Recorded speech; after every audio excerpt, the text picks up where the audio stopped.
Hey, everybody. This week on Up Your Alley, we've got two great recommendations. First, Jake recommended for me the indie game Thank Goodness You're Here, and I recommended for Jake the Western epic Horizon in American Saga Part 1. We're going to be talking about that. We're going to be talking about seeing Twisters in 4DX and some video game news. Jake, anything to add? No, let's get going. Let's get going. Early morning podcast. I brought the energy. Clearly.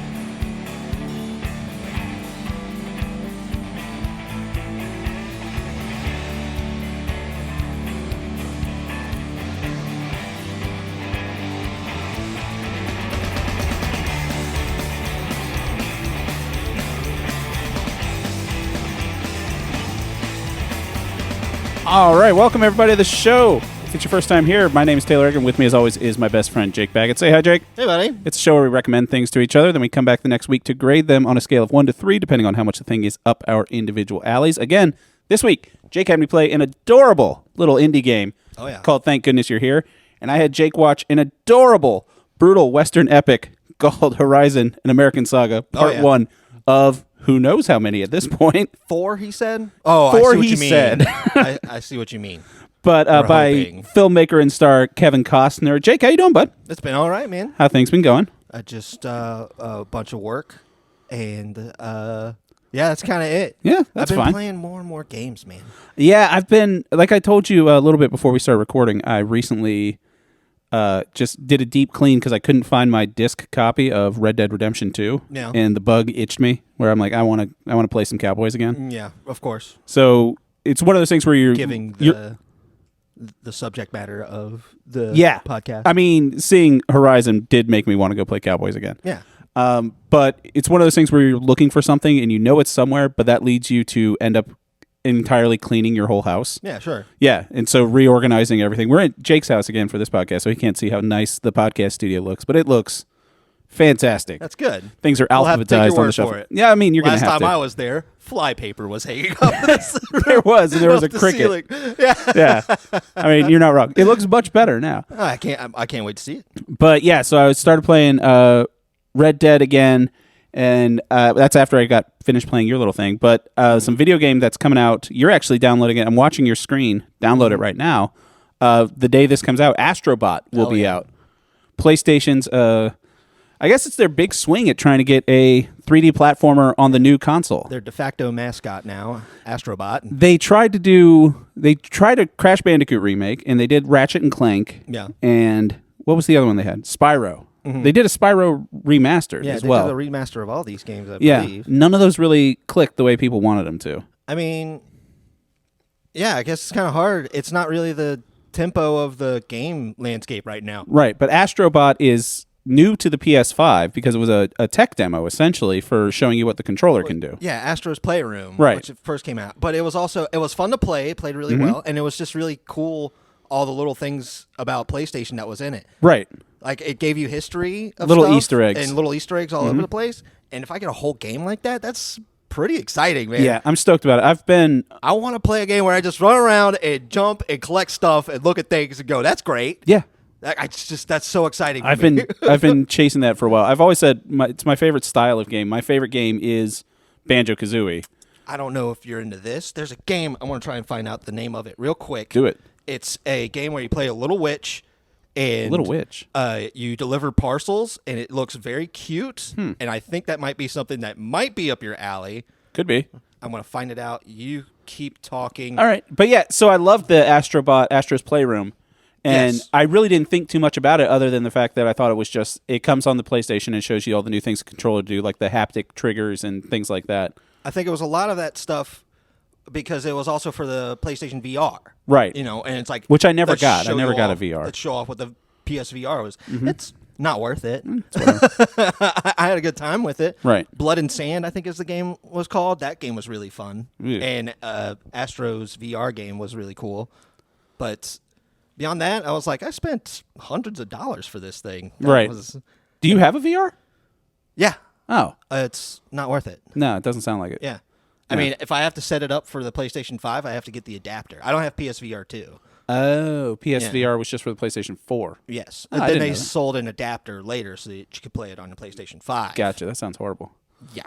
But I did, speaking of things that sound horrible, I went and saw Twisters in 4DX. I'm never going to find out which game. That's all right. Yes, you did. So I took... Was it more immersive? I mean, yeah. So here's how it works. If people don't know, the 4DX, it's... I'm sure other movie theaters have a similar thing, but ours, Regal Theaters, is what's around us. And there's one in the Northern Virginia area. It's up in Ashburn that does it. And last weekend was a holiday weekend in the U.S. for Labor Day. So they brought Twisters back just for that weekend. And I was able to get tickets. It was a 9:30 show. And it was... PM? No, AM. Of course. And it was... I have to start assuming that you mean early in the morning. Of course I do. Yeah. No. I'm sure there was at 9:30 p.m., but I'm not going to that. Exactly. So I went, I took the kid. She really wanted to go see it. And because there's a TikTok challenge for it. Like people are filming themselves like before and after Twisters and 4DX, and then people are coming out afterwards and like their hair's all messed up and they're wet because there is a button on the side that's water off or water on. Oh my God. Because it will spray you with water. And Oh. I was just like, okay, it's fun. I remember when I was in Florida, like Disney and Universal, they all have places where it's like, you know, Shrek's 3D adventure, and like the chairs move a little bit. King's Dominion did that as well. Yeah, every theme park has something similar. And those are fun. And I was like, oh, yeah, these are fun. And then I remember, oh, yeah, those are 10 minutes long. Yeah. They're not 2 hours. No. But I also don't think I could stand longer than 10 minutes in that situation. So I almost tapped out earlier before. So they had like, so it's my brother-in-law, my kid, and I. And we're sitting there, and the first trailer comes on. Like, there's regular trailers when everyone's like getting seated. Then the lights go dim, and then you feel the chair kind of move a little bit, and they're showing a trailer, and it's a trailer for the new Transformers, the animated Transformers one. So when they're doing the, you know, and they're like transforming, like your chair's rocking around that way. So after that 2-minute Transformers trailer, I look at my brother-in-law and I say, we as a society have strayed too far from God. This is unnecessary. It's far too aggressive. Both of us almost tapped out. And you do settle into it. Like, I think it was good because I had, having seen Twisters before, I was like, all right, there's this. All right, now it's over. Nothing's going to surprise you other than the water blast. She's talking to Anthony Ramos in the coffee shop. Like, I can get up and go to the bathroom right now because I don't know how you would get in and out of these chairs. Shove coffee in your face while it takes a sip. Well, I had my I had the popcorn. I was eating popcorn through the trailers, and then there was just so happened to be an empty seat next to us because they're like chairs are in like sets of 4. Just so happened. Yeah. So the chairs are in like sets of 4. Yeah. So that 4 will move simultaneously. I was in one of the middler seats. My brother-in-law was on the edge, and just looking ahead, the seats on the edge are moving a lot more. Yeah, they definitely have more angle from being on the outside. Just because physics. So I think he got the worst of it.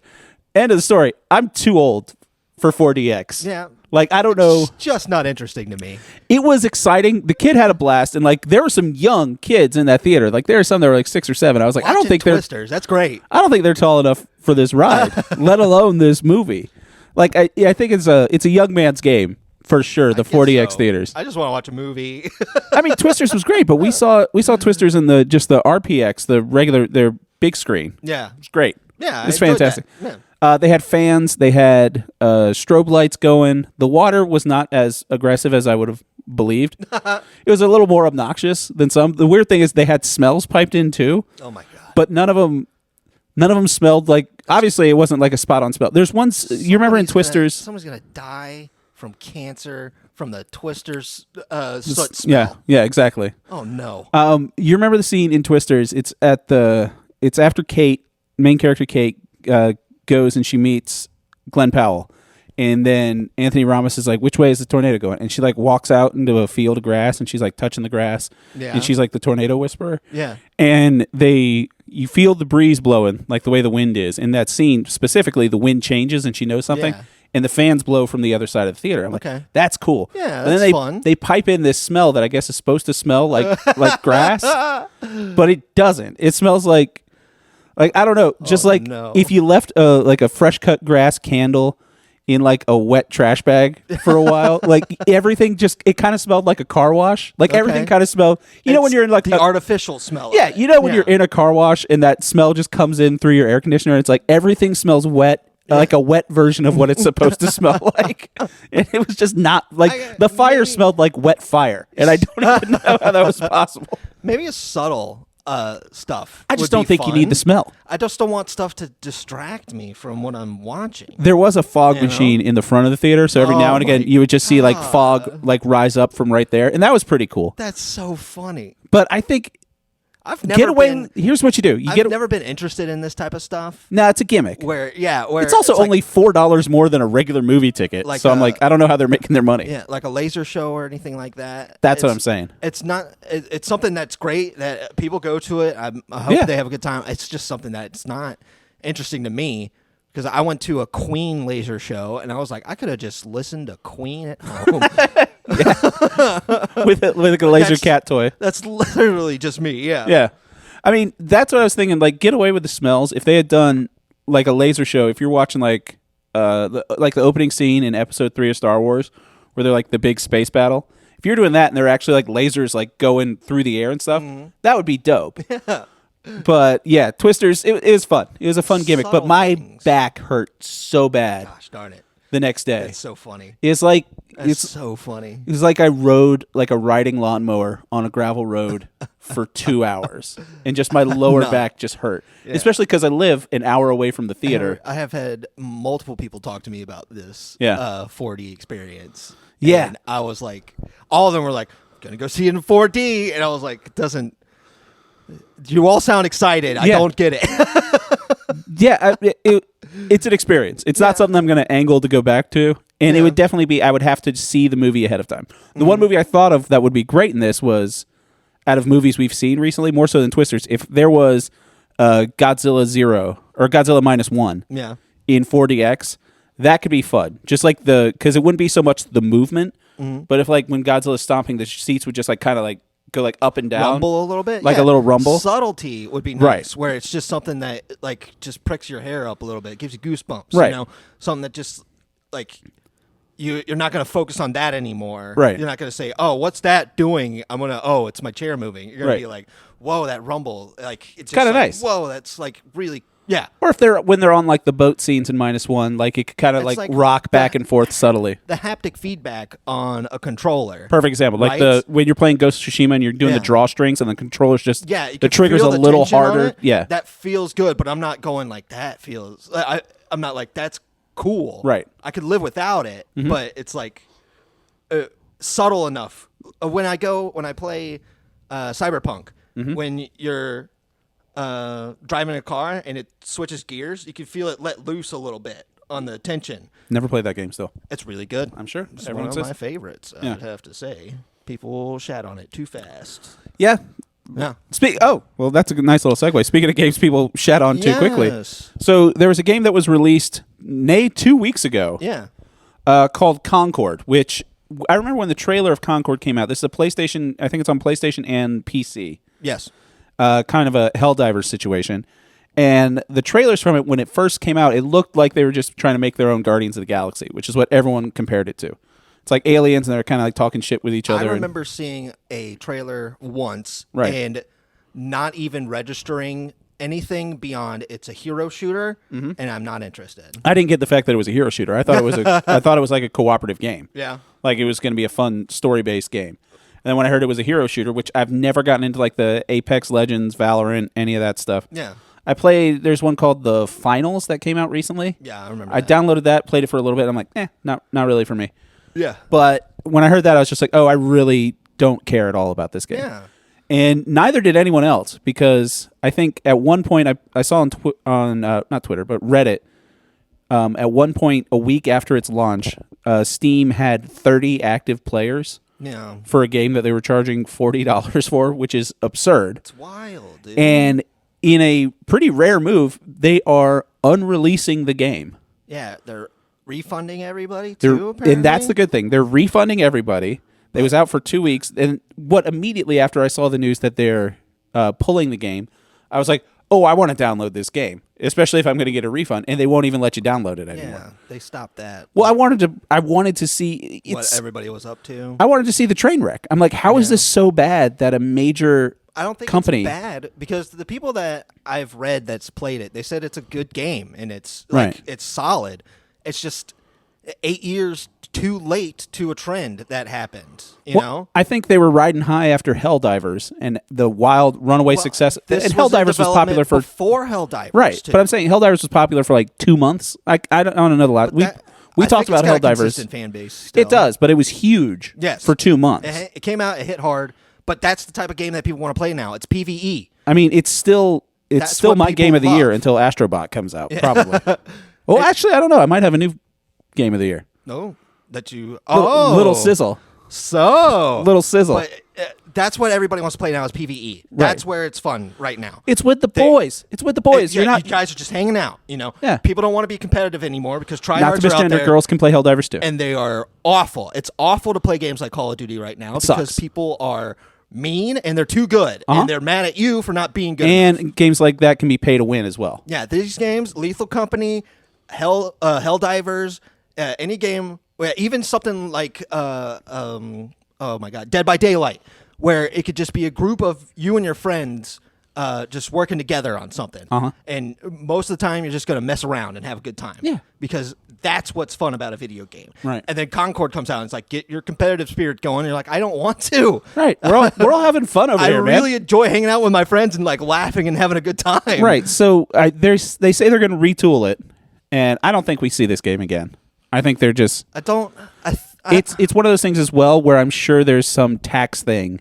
Yes. Just like they cancel People movies. keep saying write-off, and I'm like, what's a write-off? Yeah. Like, tell me what a write-off is. You can't just say, fail, dear government, failed. Hey, $250 million, please. this video game sucks. So no, there is something as someone that something is happening that I don't understand because you can probably make it free to play, maybe. So I can't speak to a big corporation, but I know personally, like let's say you convince one of your friends to start a podcast with you. Then that year on your taxes, if you don't make any money on that podcast, you can write off all the equipment and stuff. Be like, hey, I tried this to make some monies.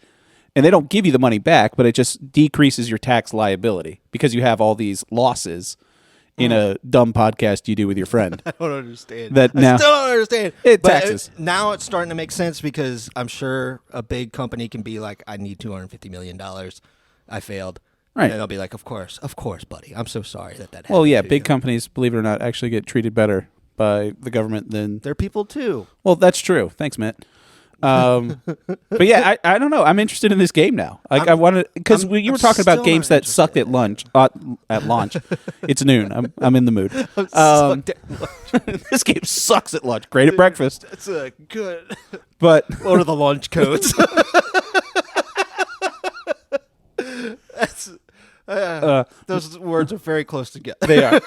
So you were talking about Cyberpunk. That got lambasted when it first came out, and then it seems like every 2 months or so, something pops up in my YouTube algorithm where someone's just like, "No Man's Sky is the greatest game in the world now." Yeah, another game that was jumped on. It's because Which I still own because I bought the digital copy of it and I couldn't return it. So every now and again, I'll just re-download No Man's Sky and walk around and be like, "Oh, look at all this new stuff." what the new update is looking like. Yeah, it looks awesome. It looks awesome. Fishing is going to be in there. Yeah. That's going to get me to get into this game, man. Yeah. So it's like that comment etiquette video that we watched recently where we got to jump on we got to kick them while they're down. Oh, the Mr. Beast one? Yeah. Yeah. We got to kick them while they're down. That's how you're going to do it. So that's basically what a lot of people do. Right. When they see something is bad, everybody can agree that something is bad. Mm-hmm. You know, it's really hard to defend something.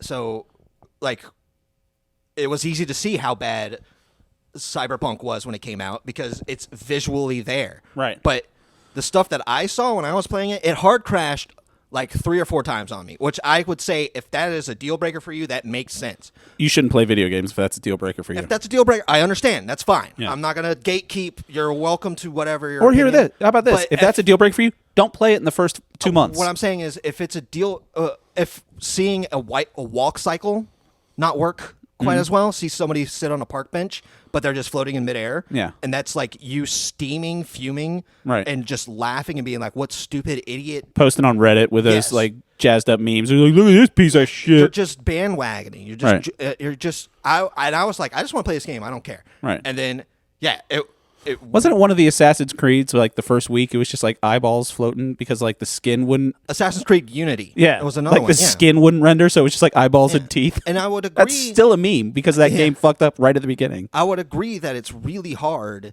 to get a day one game. I want a day one game where I don't have to worry about seeing this type of stuff. Get a Nintendo game. But I also understand that these things, if they're not game breaking...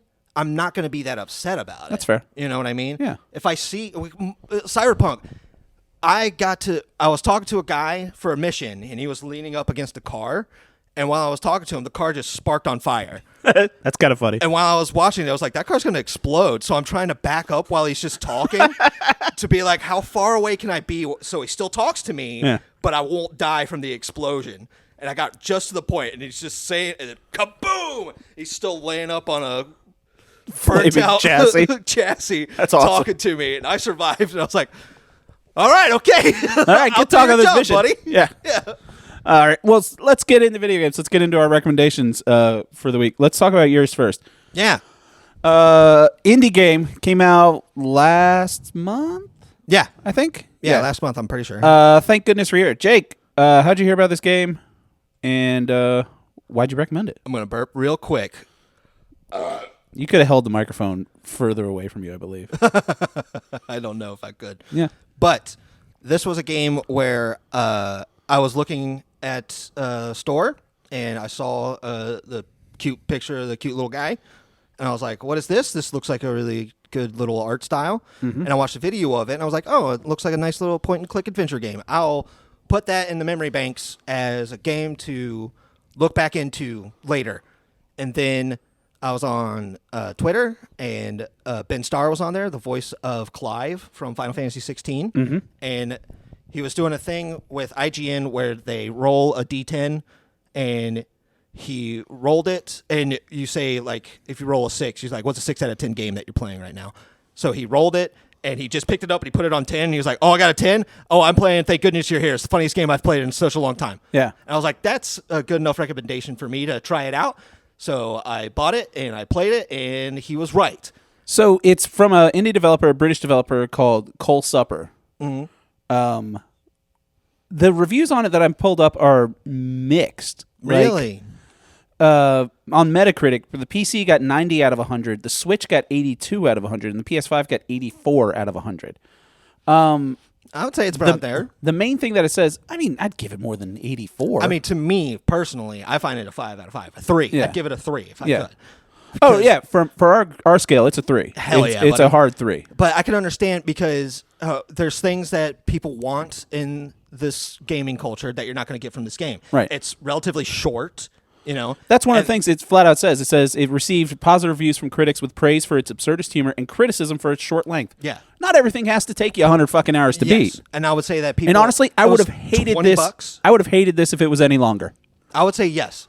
I think it's the perfect length. It was even culminating to a point where it was feeling like it was going to end, and I was like, this was a great experience. And then it continued on for like another half hour. Right. I was like, this is such a fun game. Yeah, I think so. I would say the closest game that I could come up to with it is, like, in comparison, is a game that came out. I think it was nominated for Game of the Year. Was the Untitled Goose Game?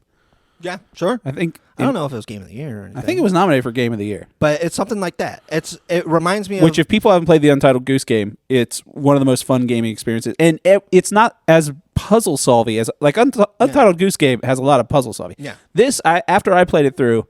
I let the kid play it, and she doesn't play many video games. Mm-hmm.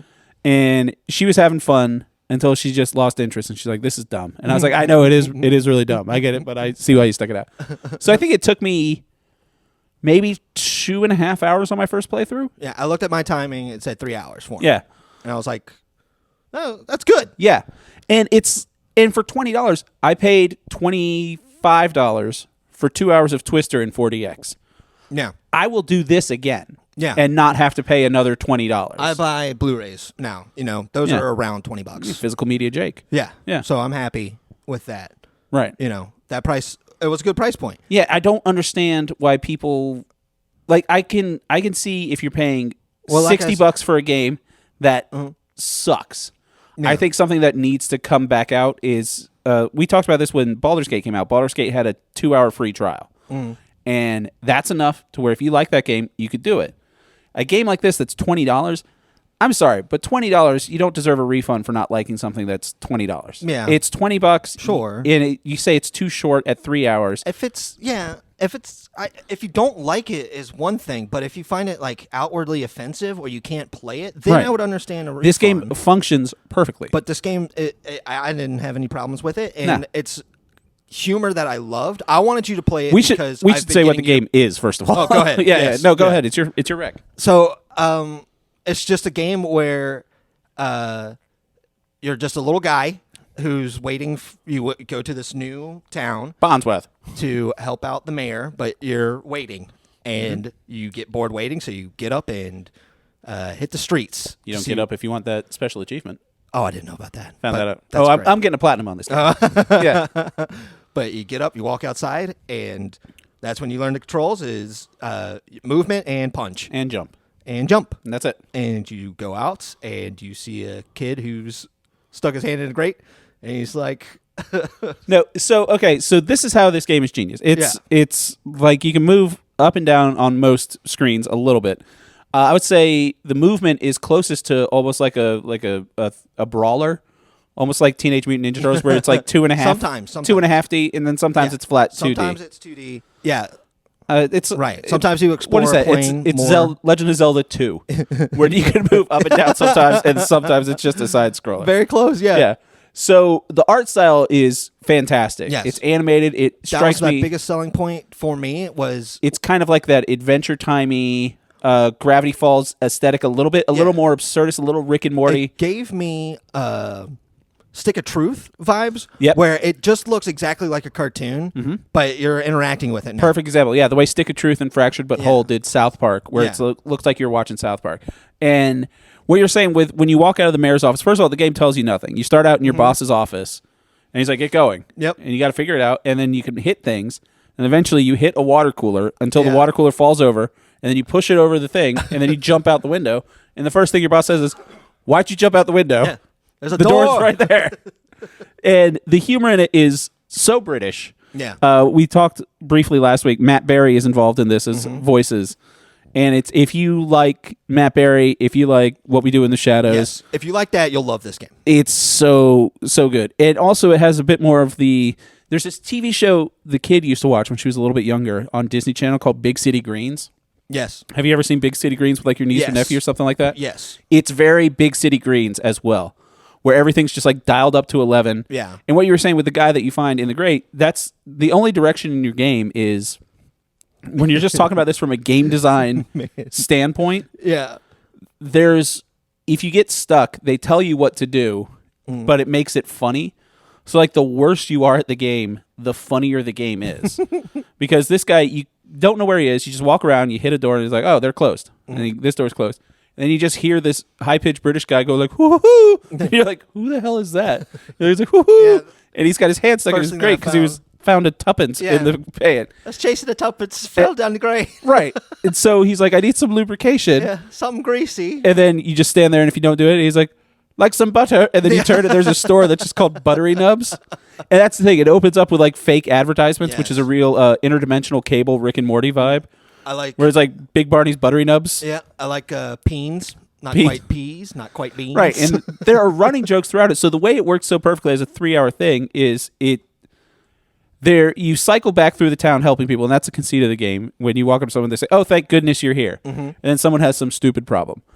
And it's like a fishmonger, or it's like a guy, like this lady's locked out, and then she needs a locksmith, but the locksmith's at the bar getting drunk. Yeah. And you crisscross back and forth helping people, and you get a feel of the town really quickly. And the characters, you start just being like, oh, there's a locksmith. You interact with these people more and more throughout the game. There's a running bit from the beginning where there's this guy there's two different pie shops, and one guy's like Big Ron's Big Pies, and one guy's like Tiny Pies. Yeah. Where he's like, you don't need a big pie, it's just a tiny pie. So when you're crossing through the town, you hear people in the window, and like the first time you walk by, and it's a guy saying like, "Oh, her boyfriend's coming over," blah blah blah blah blah. They're and you don't see him and everything. And then you walk by again, like next lap through the town, because you do like 4 or 5 laps through the town essentially. Yeah. Next lap, it's like, "Oh, what's your name?" And he's like, "Oh, that's a firm handshake." You know, it seems like it's going really well. Yeah. And then, like the last time you go by, the new boyfriend that comes over mentions something. That he likes a big pie, and he's like, "What? Not in this household." And it's like, "Oh, he's the tiny pie guy." This is tiny pie household. Exactly. It just silly callbacks like that. There's a guy whose house you continually fall into and just push soot. It's the funniest joke I've seen all year, and not just in video games. Just enough, yeah. Not just in video games, all year in anything. Because that one they wrung out every last drop of hilarity that you can get from that fucking joke. It was so good. In the way, just from a comedy standpoint, it was so this guy's reading his newspaper, and then you climb up onto a roof, you get pushed down his chimney by this absurd Cockney chimney sweep. Yep. Beautiful. And you go in, and soot flies everywhere out of his fireplace. First time he's like, "Don't worry about it." And then you're going back, and you're like, "Oh, I got to go back there." And you have to do this little, it's the only platforming really of the game. You have to jump up this light pole and jump onto a roof, and then you go back down. So the second time you're like, "Oh crap, I'm going to that guy's house again." Yeah. And you jump in, and he's like, he had just swept it up, and then everything's done. So you do this 4 or 5 times to the last point where the guy's like just sitting there, and he's holding his newspaper, and he's like visibly shaking. And you're climbing up the pole, and you're like, "Oh god damn it, what's gonna happen this time?" It was just perfectly game design, perfect comedy, just like the way everything was thought out. The fact that people are complaining that this game is too short, I'm sorry. I normally am. I like to be. Your opinion's valid. You know, if you don't like it, that's fine. And something we say in this show all the time. If you don't like it, I get it. Yeah. If you think this game's too short, fuck off. Like fuck off. This game was perfectly. You're very against anybody not liking this game. Huh? No, I'm very no. If you don't like it, I get it. Yeah. If you don't like it because it's too short, you're wrong. I want more of it too. Opinion. You're supposed to. Yeah. You're supposed to. You're not supposed to walk out of. You're not supposed to leave Monty Python and the Holy Grail saying, "I hope I never see those fuckers again. I'm so sick of them. I never want to come back here." This game, in its perfect length, it is more like a movie that you play through. It's a perfect point-and-click adventure game. When I was going back through, very nice and short, easy puzzles. Right. There are puzzles, but they are just straight and to the point. There's certain places around the town where you hit trash and like. A rat pops up, and then another rat, and then if you hit 3 rats at the same time, you get a rat song. This rat sing a song. Yeah, and got watching my achievement immediately. Watching my kid play it, like she hit a rat, and then she hit a second rat, and I was like, "Do you see a third one?" And she's like, "What?" I was like, "Look at what's shaking." And then she hits a ball, and then the rat starts singing, and she's like, "Oh, that's cool." Yeah. And then the next time she walks into another area, she's like, "There are rats there," and then she like wanted to find out. I was like, "This game design is flawless." Yeah, and it's a little. That was the most gamey part of the game, and the reward is one of the best rewards I have gotten from a video game for doing the task that it provided for me. Yeah. I love the rat songs. I think it's a masterclass of game design. Yeah. I think it's a masterclass in humor. Impeccable comedy from a video game. And I never would have... I said, you know what? You're right. I think probably the closest thing to it is the South Park games. Not the new one, which I haven't played because everyone says it's not very good. It's really bad. And it doesn't look like... Yeah, the Stick of Truth and Fractured Butthole, those games were... Like, I haven't gone back to... But I haven't gone back to them as much because there are, I remember, fights or bosses in that game where I'm like, this is, it's more of a game and less of... If one of the South Park games was 3 hours long, I would come back through it a lot more often. What a great point. Yeah. I would pick up Fractured Butthole because it was a fun story, but there are some parts of it that are grindy, and, it's the... What is that Chrono-like game where you're the tiles that you're shooting? That's like Chrono Trigger, right? No. Chrono Trigger is a beautiful game. No, but like the RPG, with this is the combat style. It's like a XCOM or whatever the fuck. No, regardless. Oh well, yeah, position-based tactics, turn-based. Yeah. If it wasn't that, if it was more like this, where you're just walking through and it's like a South Park thing. If they made a South Park version of Thank Goodness You're Here, I'd play that all day. If you're the new kid again, they should have just made that. That I'm probably gonna buy again. Just because I bought it on Steam. Yeah. Well, no, probably. Well, I'm going to have people over sometime. And when I do... I have it on my PlayStation. I'm so happy I didn't buy it on Switch. I'm going to tell people, like, hey, we're going to go play Thank Goodness You're Here. I think it's a fun thing to just sit someone down and be like, hey, like, that's what I did with the kid. I'm like, try to figure this out. And it's just fun to watch. It's fun to have an absurdist puzzles, but also them being easily solvable, Right. makes it so much more fun. Did you get the butt smacking trophy? Yeah, of course. Yeah. I couldn't stop. There's As one soon as guy I that saw has a that food truck, and you smack him in the bum, and he closes it, and the sign that he pulls down says "closed due to smacky bum bum," Yeah. and I'm just like, that's like an Auntie Donna joke, and I love it so when much. I walked by and I see that butt again, I was like, uh-oh. I'm gonna hit him again. Yeah. I'm gonna come back around. And like, I solved that, what do you call it? Water thing? Hose? No, the very first puzzle, water cooler. Oh yeah. I solved that immediately because I was just like walking around, I was solving it, and then I punched it, and I was like, oh, you can punch things. I just kept punching it until it broke. And I was like, oh. Yeah. It was like I that's said, perfect. I think this game is perfect for game design, perfect for humor. It's a 3+, I would say. Ooh, yeah, it's definitely a 3. It might have unseated Helldivers as my game of the year so far. That is a great achievement, I would say. And I will say this as 3, thank you for the recommendation, because I would not have picked this up had you not recommended it. That was a big thing for me when I was playing it was we just recently had a conversation. Well, I just watched your video about Elden Ring and the Appalachian Trail. Available on our YouTube channel right now. You should watch it. Yes, you should watch it. It's not actually really anything good. to do with the elections in South Africa. Don't listen to Google. It's actually really good. You Also, we're got not this gonna- one flagged. Also, we're not going to say anything about dictators because apparently if you say a certain fun story about YouTube, let's just say, for instance, someone recommended somebody else If an album has a name of a dictator on it. a certain dictator that might have been popular in Germany in the 30s and 40s of the 20th century, and then you start your podcast by saying that dictator's name half dozen times yeah.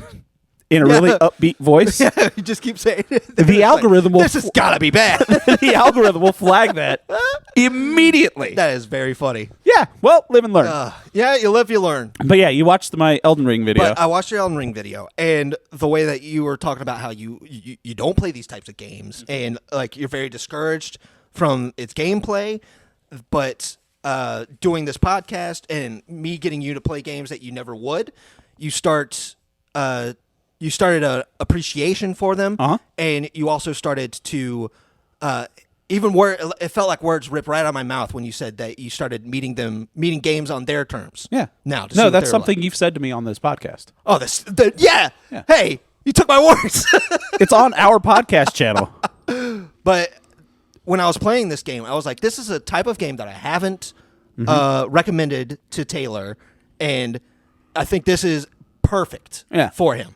Because at the very least, if the gameplay doesn't intrigue him, he's going to love the comedy. Yeah. So I was like, spot on. Yeah. Yeah. 100% right. I was playing it for maybe half hour, 45 minutes, where I was like, I have to get this to Taylor.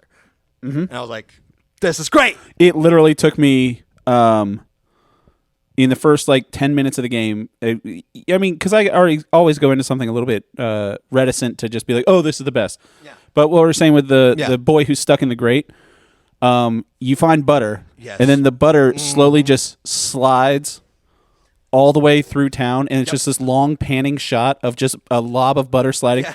As soon as it gets to that, smaller. and then it reaches the guy, he lubes up his hand, and then shoves the rest of it in his mouth. I was just like, yeah, this is going to be a good game. It was almost that time when I told you, when I was like, this should be a game, this Perfect. should be a wreck. Yeah. It was when he looked at his watch and the grate was still stuck on his hand, Yeah. ripped out from the road. I was like, oh my God. And he says that wasn't a tuppence, it was a thruppence. Yeah, the game's crazy good. Can't recommend enough. Thank goodness you're here from Cole Supper Studios. Available on your PC, your Mac, Switch, PlayStation. I don't think it's on Xbox. I don't know. But it's on PC. So I mean, figure out a way to play it. It's so much fun. Highly recommended. Set aside 3 hours, and if you, let's say you're in play it with friends. I think it's a great game if you've got a partner or someone that doesn't like playing video games. Yeah. This is something that would be fun just to watch. Yeah. Too. Absolutely. Yeah. And probably even play if they just want to muck about a little bit. But it's not something I don't think you have to play it to enjoy it. Not at all. You can equally enjoy watching it. I sold it just because my favorite character, he's on there for all of 30 seconds. He's got big binoculars. He's dressed up like a safarian. The Birdwatcher. Yeah. And smack him and he goes, I'm looking for tits. Yeah. And I'm like, I love this game. Yeah. I love this guy. And then he smack him again. He goes, and finches too. yeah. To make it a joke. You got to smack fish and then cigarettes pop out of their mouth for no reason. To help him. Yeah. Because he sells fish and cigarettes. And his display is so upset with it. Yeah. It's so absurd. I'm going to grab another beer. All right, go for it. You talk. So I'll talk up my recommendation for Jake, which is the 2024 film now available to stream on Max with Kevin Costner, starring Kevin Costner and a bunch of other people, written by Kevin Costner, directed by Kevin Costner. That is the film Horizon: An American Saga Part 1. Jake's still not back yet.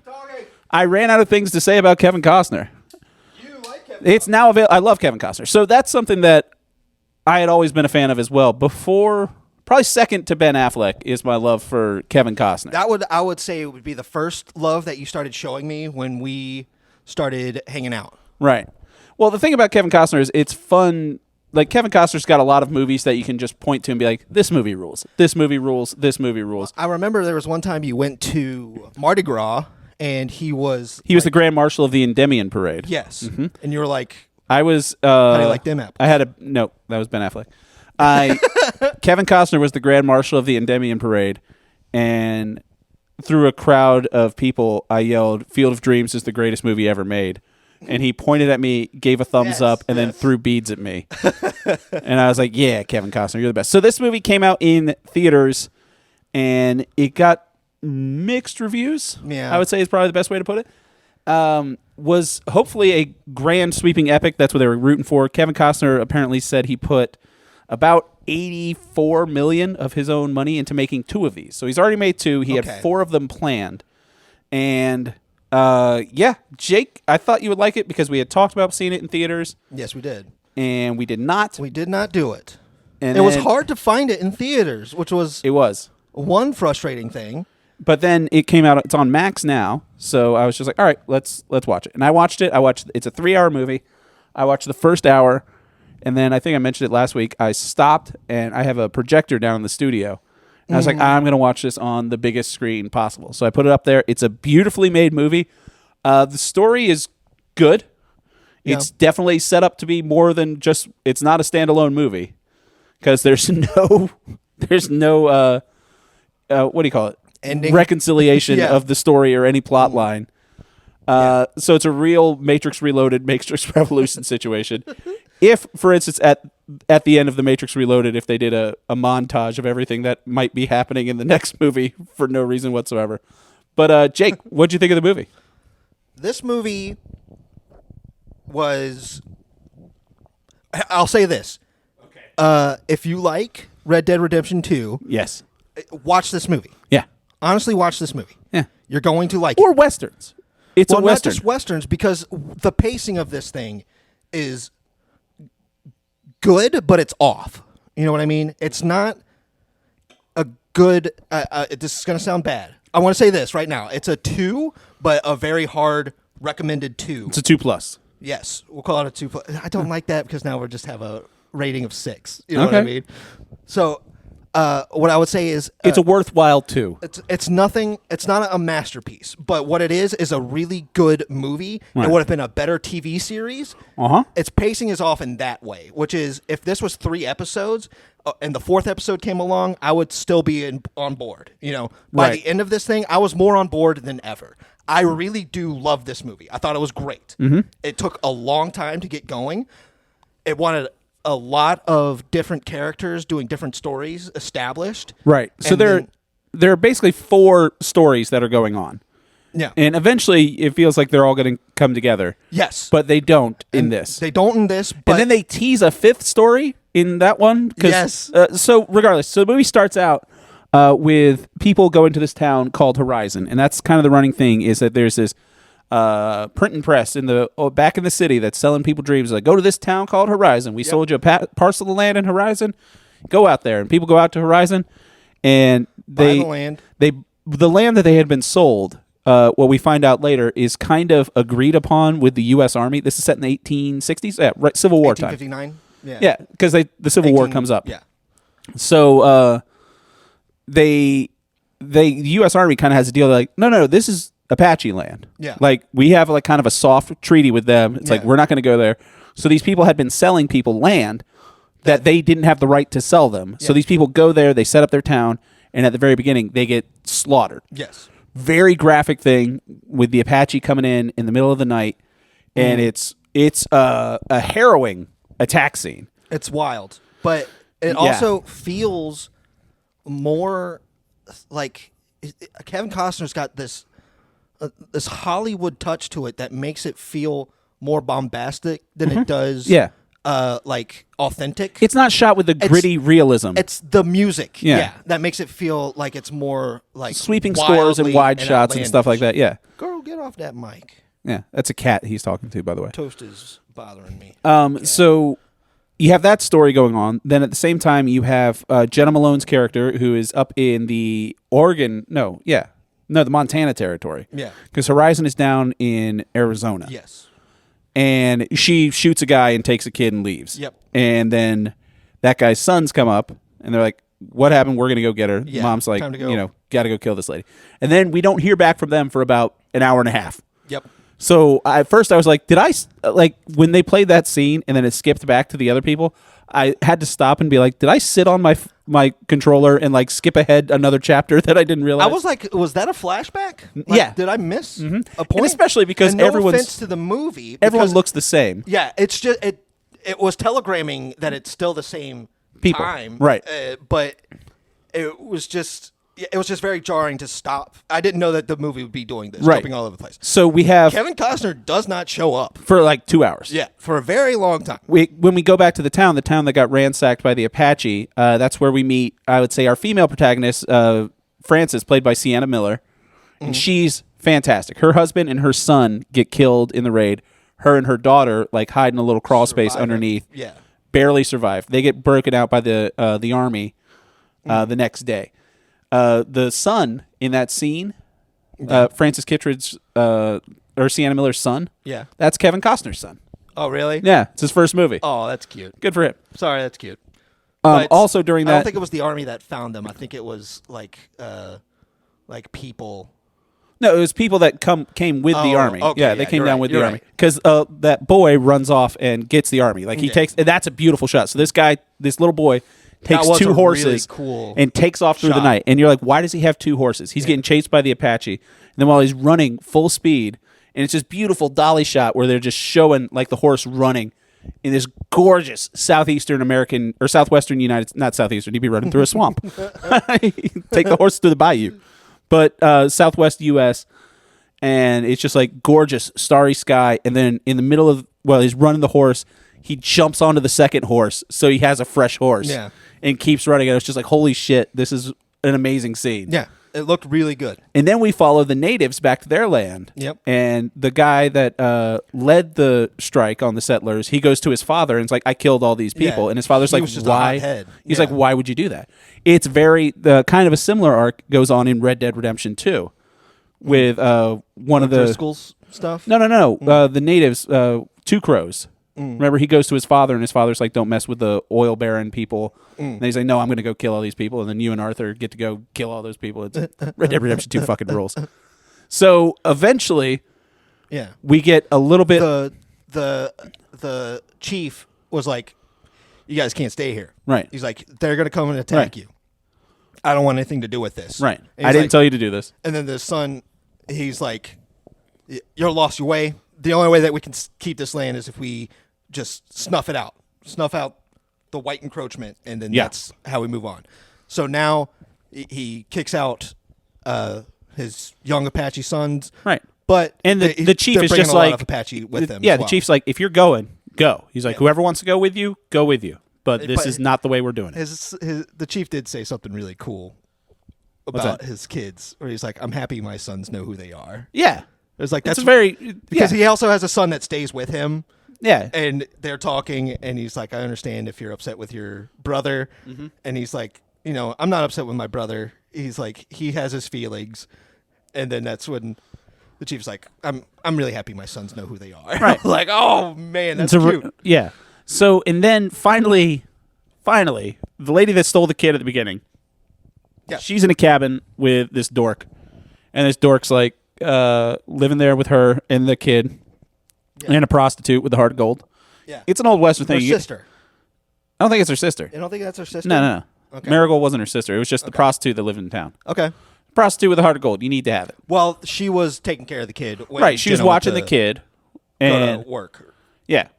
And so she's in this little mining town, and Kevin Costner rolls in. Yeah. And he looks good for his age. He looks like he's playing his age, which I'm happy to see. As the prostitute with a heart of gold, she acts like he's a lot more handsome than he is. I didn't see that, honestly. What I saw was, because they made a point to show that he was handing out some money to the other guys to go and stay and play. It's like, oh, he's the big man. Yeah, that's what she saw. She was like, I'm going to get some of that money. Yeah. So the sons of the guy, Jenna Malone is the one that shot the guy at the beginning. The sons of Jenna Malone's ex come to find her, and they kill her new husband accidentally because they got this one hothead brother, who's the younger brother, who's the guy that played Creel, the bad guy in the newest season of Stranger Things. Very creepy looking dude. He's got good villain face. He's like the Skarsgård that was Pennywise and the Crow. He played a good villain. Yeah, I'd have to say he's got good creepy villain guy face, and he's an amazing actor too. He's a really good actor. So that happens, and then Kevin Costner saves the prostitute with a heart of gold. And then they run off with the kid. Yeah, he shoots a guy dead, and he says, like, so they came for you, or as far as he understands the he's situation. like, you don't know who these people are. Yeah. He's like, they came for you, whatever it was, they were looking for your house. You got to go. And then she's like, oh, I'll just go with you. And he's like, well, I got to go because I killed this guy. Yeah, he's like, I'm leaving. Everybody in town just saw me kill this guy. So that's a good, fun setup as well. And then out of nowhere, the next setup is there's a wagon train of a new group of people coming out to Horizon, and Luke Wilson's in charge. Shows up. And good for Luke Wilson. That I was very understated. Blown away. Very understated. Fantastic performance from Luke Wilson in this movie. Oh, and also Joel, what's his name? Joel Avatar guy. Sam Worthington? Sam Worthington, yeah. I was thinking Joel Edgerton, the other guy. But yeah, Sam Worthington. He plays the U.S. Army captain that falls in love with Sienna Miller. That's one of the biggest things that I want to bring up when I was watching the movie. I thought this was Jenna Malone's best performance I've ever seen from her. She's great. She's amazing in this. She reminded me of, who was it? Was it Juliette Lewis that was in Hateful Eight? Yes. No. Who was in Hateful Eight? That was Jennifer Jason Leigh. Was it? Okay. Yes. But it reminded me of that very much. Like that kind of savvy Western lady. She is somebody who doesn't take no guff. Yeah. It was, you could tell that it was anger, but also survival, why she killed somebody. It's a survival instinct of being a woman in the 1860s. When she tells Marigold, be back at 2 p.m. because I got to go to work, and somebody has to watch this kid. Right. And they're going to some land deal. And she's like, you have to be back at 2 because this kid cannot be home alone. They're late leaving because Mary doesn't show up until later. And that's when she starts yelling at her for like a good 2.5 minutes. Yeah. And at that point, you can tell that she's yelling at her out of frustration and love at the same time. Yeah. I was like, this woman is acting her ass off in this movie. And the actress, that Abby Lee that plays Marigold, she's great too. And Michael Rooker shows up. He is the caliber of actor, I would say, on par with Nicolas Cage and Keanu Reeves, that type of person where you were going to get somebody that pours everything that he can into that character and deliver a very memorable Michael Rooker. moment. Michael Rooker's the reason why Guardians of the Galaxy 2 is my favorite Guardians of the Galaxy movie. His performance in that is one of the best performances. I'll throw that, Michael Rooker in Guardians 2, I'll throw that up against any other person in any other Marvel movie. As like a singular performance. Yeah. I don't think anyone tops Rooker in Guardians 2. Rooker brings a different energy. And he's the number 2 lieutenant guy, sergeant whatever, to Sam Worthington, and he's so good. He does a little accent, which is very fun. He's got a fun time with his wife, where he's afraid of his wife. Yeah, and they're living at the camp together. He's like, oh yeah, she's distracted now. She's having tea. Right. It's that kind of old. Get in there, grab the bed so that these ladies have a place to sleep. Right. Tonight. It's so sweet. Wonderful little moment. This movie has so much good going for it. Right. The thing that it's missing is a conclusion. Yeah. Which I don't. That's why I'm keeping it away from being a masterpiece. They needed a central thing. If the culmination happened in this movie, this would be a different story. So it ends with the little boy who ran off to warn the army about Horizon being taken over. Yeah. He goes with a group of bounty hunters that hunt scalps and kill Apaches. Yeah. And they have their whole thing, and eventually they come to the conclusion that the people that are leading them, they're like, it doesn't have to be the Apaches that killed these people. It could just be and the Apaches. And they kind of go on a thing where they raid an Indian camp and kill a bunch of them, and it's bad to kill women, children, stuff like that. And you're like, oh, these are bad people. And then the movie just kind of jumps awkwardly to a montage of like Kevin Costner running and shooting out of the back of a wagon. And you're like, what's going on? And then you realize that it's just 5 minutes of basically next time on Horizon. I really felt like I missed that splash card. Yeah. Where it's like coming in chapter 2. No, it just goes on it. But it just like, here you go. Right. And then it took me a while to realize that's what they were doing. Yes. Because you just see him riding a horse. And I was like, where is he? Why is he so scared? Going on? And then he stops, turns around, and he just starts shooting his rifle. Right. I was like, who are we shooting? And I got to say, second part of this movie looks fucking awesome. Yes, I'm watching the second part. That's why I think capturing it in theater. It's not fair to say this isn't good. Yeah. Because I think they wanted it. It was originally supposed to come out, and then like the first part was supposed to come out in May or whenever it came out, and then the second part was supposed to come out in like November for like the holiday season. Everyone's supposed to go see this, get stoked, can't wait until the next one, and then wait 2 years for parts 3 and 4. Okay. I hope that this got enough watch on HBO or Max or whatever they're calling it for people to realize this is good, and I want this second part to come out in theaters. Like I said, and obviously, if you like Red Dead Redemption 2, we're the problem because we should have gone. We said we should have gone to see this in theaters. I feel bad I didn't go see this in theaters now because I really want to see the conclusion. I'm ready to see the second one. That's very true. Yeah, the montage at the end. Giovanni Ribisi is just the guy printing the stuff. They linger on Giovanni Ribisi's face like he's the selling point. And you're like, supposed to be like, oh my God, it's him. How are we going to get everyone back here? Listen, guys, this is coming out. We got to get asses back in seats in November. It's going to be the holiday. Like, what are we going to leave them on to make sure everyone gets back here for part 2? They're like, guys, we got to tease Ribisi. Guy who just got done watching Gone in 60 Seconds. We got to tease Giovanni and make sure everyone knows that he's coming up because I'm sure there were some people that watched this whole first 3 hours and thought, I thought Giovanni Ribisi was in this movie, but he wasn't. It's so good. We got to let him know he's coming with a weird little mustache. It's a slow movie. It's a slow burn, but I think most Westerns are. Most Westerns are. I would say the hardest thing is to there's many stories going on at once. Yeah. And that going in knowing that it's a lot different experience than jumping in. Jumping in with the different stories and spending not equal time on all of them, but giving you enough. They spend enough time in the development more so than the actual screen time. Every one of them is very interesting. It's a lot like the first couple seasons of Game of Thrones before it did bad. It's just like, sometimes we got to be with Danny out in Marine for 2 hours because not much is going on over here. Yeah. But everyone's the plots are moved to where they have to be. Yeah. So many, there's a couple of stories that end, quote unquote, in a very wonderful way. Yeah.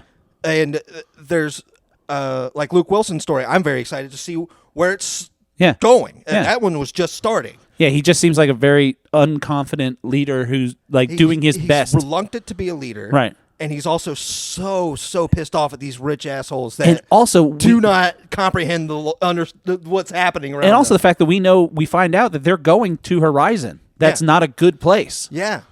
So it's like, what the hell's going to happen? They must have been sold a bill of goods, right? By Giovanni Ribisi. Yeah. That son of a bitch.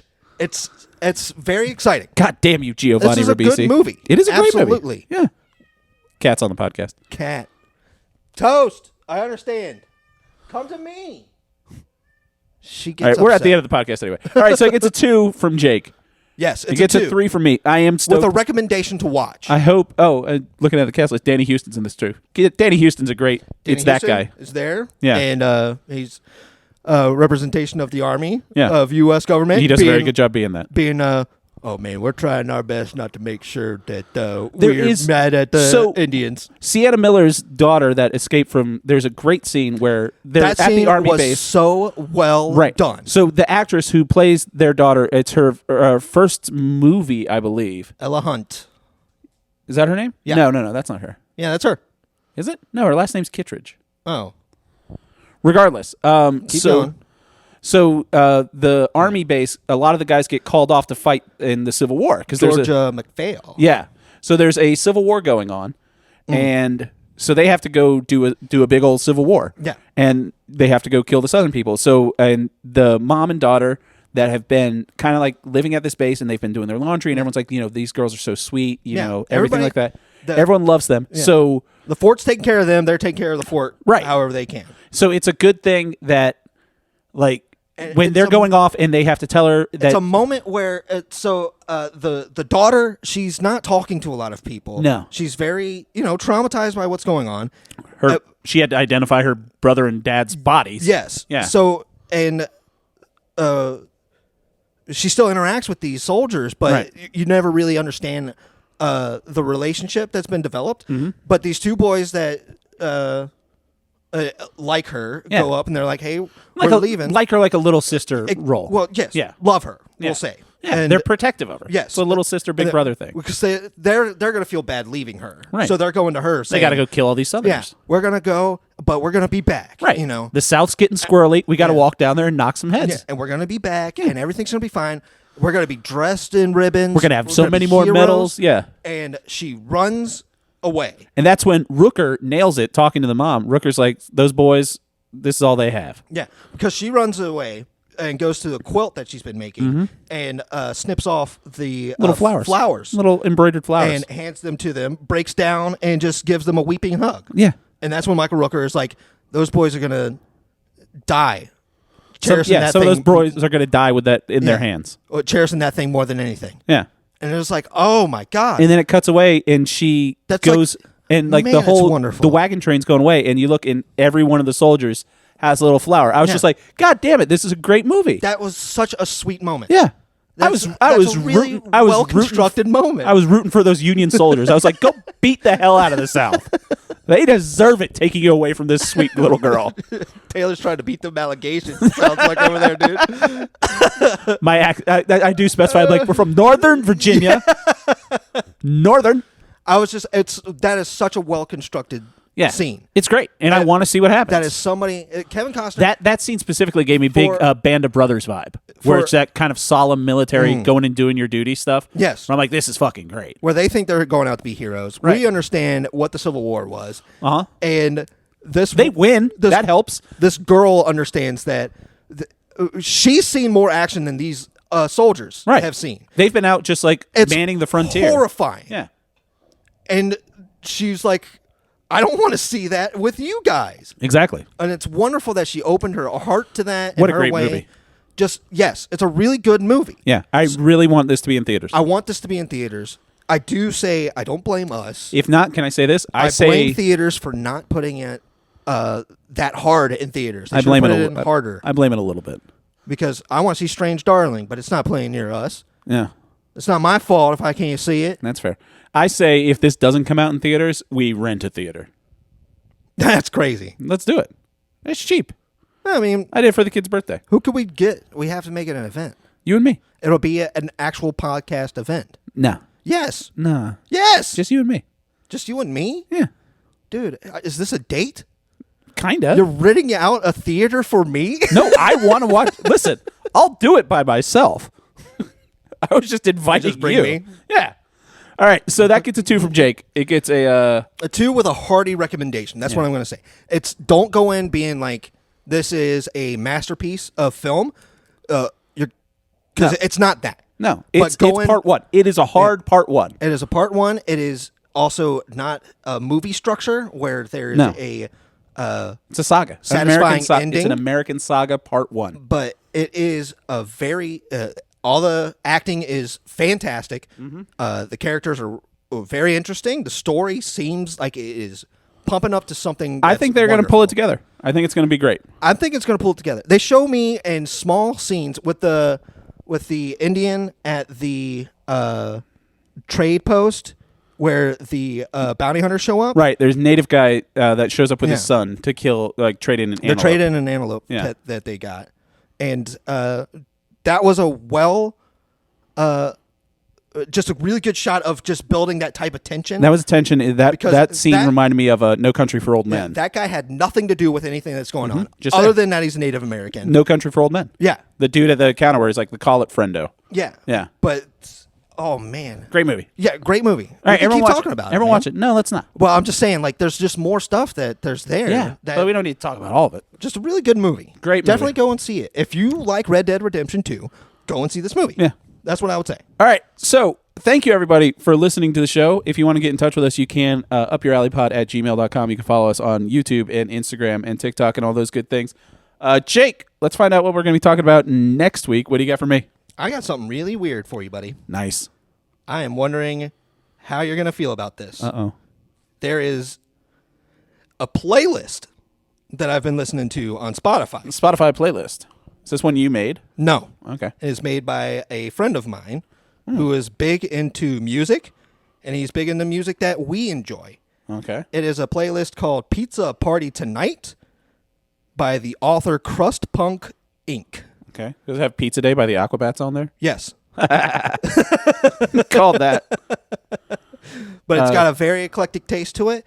I found Wet Leg on it, listening to it. I like Wet Leg. Yeah. And Harry Belafonte shows up every once in a while. It's a wild taste. It's what he listens to when he's working, because he's a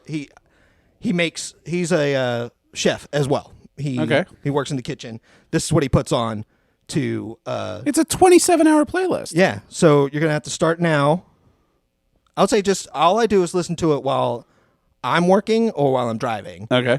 And I want to see, I feel like I found a playlist that when you are looking to listen to music, you're going to find stuff where you're like, oh, I love this song. Or you're like, oh, this is a new song that I haven't experienced that I actually really enjoy. Okay. I feel like that's going to happen. Yeah, just looking at it, some of these songs I already got blue checks by it because I already have it. Right. So like some of the song I've already got. Real Big Fish's cover of Take On Me is on there. Yeah. Sound System by Op Ivy, love that. Yeah, One right? of the best Op Ivy songs. Oh, yeah, definitely. But I'll tell you what I'm gonna do. I'm gonna look around on this playlist for things that I don't know Yeah. and listen to that, because like some of this, the Von Bondies is on here. I like Von Bondies, but some of this stuff, like I don't know what Fiddlar is. Yeah. But yeah, okay, so I'll check it out. There you go. I have for you a documentary series available to stream now on Max. It's 4 episodes. The 4th episode is released this Sunday, so you'll be able to watch the whole thing. Okay. It is a documentary called Chimp Crazy. Oh, man. I've been seeing Yeah. clips about this. Dude. It's got Tiger King written all over it. No, it's the same. So essentially what happened is the guy that did Tiger King found out about this lady who allegedly stole a chimp.